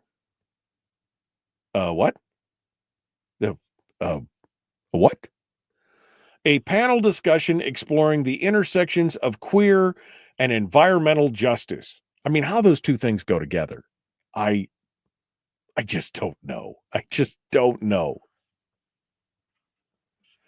We'll discuss questions like, how are climate and justice and LGBTQ plus liberation connected? What are the logical ways we can work together? Now, this may be an echo chamber for some of them, where they're, kind of all talking, but they are dead serious about getting this together. Now, the FCAC bills itself as a grassroots, this is a grassroots organization. But it is funded and financially backed by a group called Native Movement. According to Influence Watch, Native Movement reported revenue of $7.2 million in 2022, with expenses exceeding $4.3 million. It's one of several nonprofits that conflate Alaska Native politics with environmentalism, LGBTQ initiatives, and abortion activism. And they're one of the main. They are the main supporter and fiscal sponsor of FCAC. This is what's going on, folks. They are coming together and they are recruiting candidates for every level of office. I'm not just talking about the borough assembly. Remember, they had lists out there, the Fireweed Collective and the Fairbanks Climate Action Coalition, and they all had their chosen candidates. They had lists. They were proactive. Vote for these people. Vote these other people out. But it's not just the borough assembly, and it's not just the school board. They're going to be recruiting candidates to run for GVEA's board of directors. And of course, what's their number one goal? Sustainability. They're going to be pushing for more wind farms and more solar and more and they're going to make it more difficult for you to heat with oil or gas or to generate electricity with oil or gas. It's going to be, we're going to have to go to these other sustainable things at the cost of hundreds of millions of dollars. They're going to want to cut coal. They're going to want to say you can't use coal anymore to generate electricity. It's this little things, right? They're running a campaign in a letter to the editor campaign. They're trying to have people write in to oppose the gas line project. I mean, this is you guys should be. You should go read the article over there on the Alaska Watchman, because it is eye-opening. It is eye-opening what's going on with this. But this is how we're losing. We've got to pay attention. We've got to get with the program, and we have got to stop resting on our laurels, and we've got to be part of we've got to be engaged. This is just, I feel like I need to scream, this is madness. This is Sparta. That's where we're at. We need to, people are just kind of giving up, and we need to stop giving up. We need to stop giving up. And we need to fight. That's what we need to do. We need to fight this. We need to be engaging our neighbors. We need to be pushing back. And we need to care less about what happens in Washington, D.C. and more about what happens in downtown Fairbanks, Kenai, Homer, Anchorage, wherever we're at. We need to be focusing on there. Yeah. I just keep saying, this is madness. No, this is Alaska. Kick them right in the chest. Don't kick them in the chest. I'm just saying it's a visual from the movie. All right, please don't do that. Don't get me in trouble. And we were going to talk a little bit here about Aaron Peterson, who's a resource attorney and former prosecutor. He's just been nominated, by the way, to the Ninth Circuit. That was after Josh Kindred resigned in disgrace. So he's a new nominee, Aaron Peterson. I don't know much about him. That's another big story somebody wanted me to get into, but I'm going to mention it out there. We'll see. The nomination has not been announced, but the paperwork apparently has passed the muster. So that's where it's going to be talking about. But again, I thought it was important to talk just a little bit about how we're seeing, again, Anchorage shifted from purple to blue. Fairbanks was from red to purple to now to blue.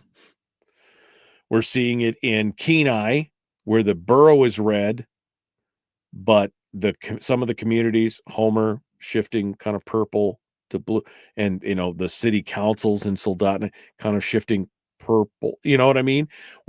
And why is that happening? It's because we're not paying attention to our local politics. That's it. End of story. Period. Full stop. We can't stop fighting. We just can't. All right. Well, that's it for today. Tomorrow, Sarah Montalbano joins us in hour 1, followed by Will Stapp in hour 2. The Michael Duke Show. Common sense, liberty-based, free-thinking radio.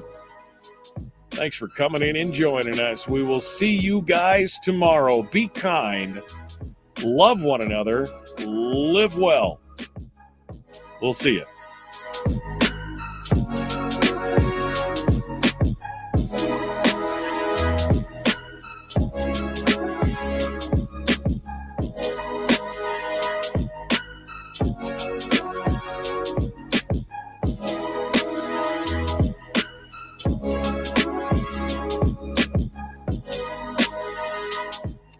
Yeah. Brian just said it. Local ultimately feeds the national. It is a trickle up.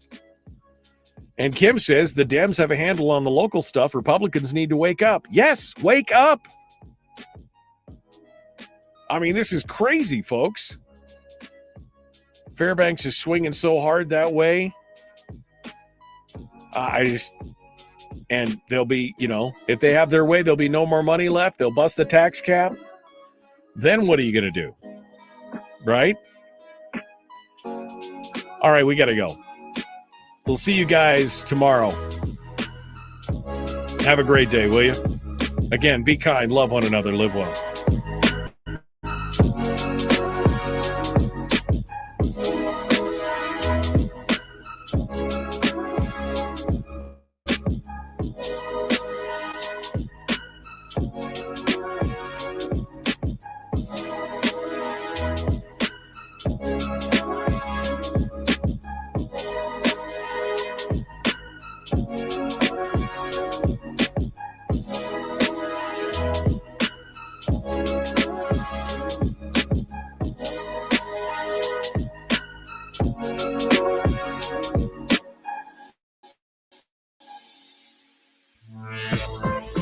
We've shed our terrestrial radio skin, and now we are slimy lizard internet people.